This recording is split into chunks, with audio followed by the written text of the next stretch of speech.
Dans cette vidéo, nous allons voir comment faire pour définir un contexte dans Xivo et ensuite venir y insérer dedans un ensemble d'utilisateurs qui pourront par la suite communiquer entre eux.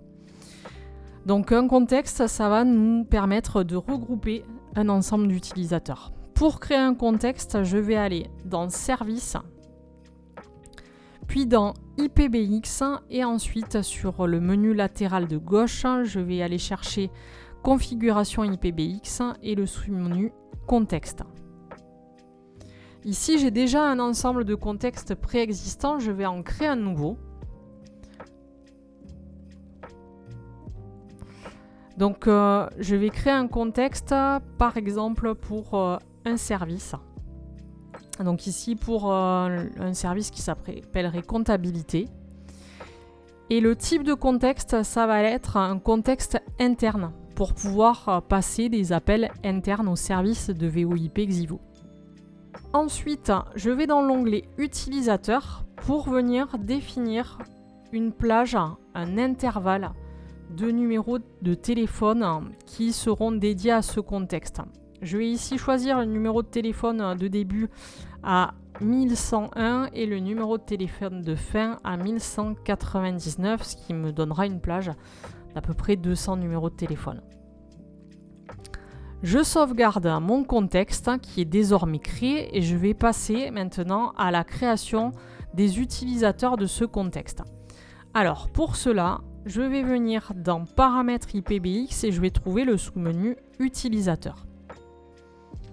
Ici, je vais vouloir ajouter manuellement un nouvel utilisateur. Je vais lui donner un prénom, un nom. Ensuite, sur cet utilisateur, pas besoin de définir le numéro de téléphone mobile ni l'email.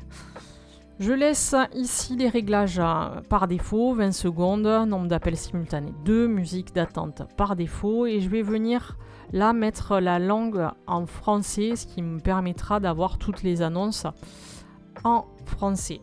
Hop. Voilà.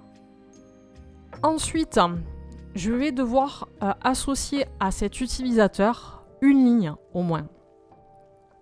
Donc ici, cette ligne-là, ça va être type de ligne téléphone.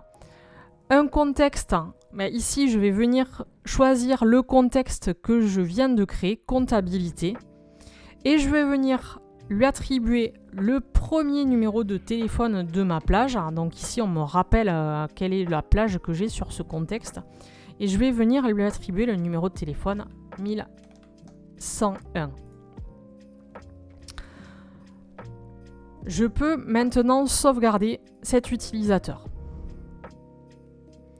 Alors, je vais créer d'autres utilisateurs pour pouvoir faire des tests ensuite. Donc, je recrée un utilisateur. Je vais accélérer un petit peu cette partie-là. Je vais créer 2 autres utilisateurs pour ce contexte.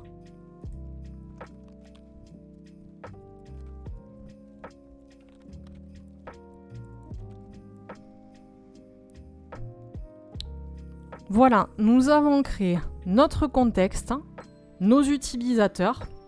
Donc la phase suivante, ça va être de faire communiquer des téléphones physiques avec, par exemple, des softphones qu'on va trouver sur PC ou sur smartphone. Je vous dis à bientôt pour la prochaine vidéo.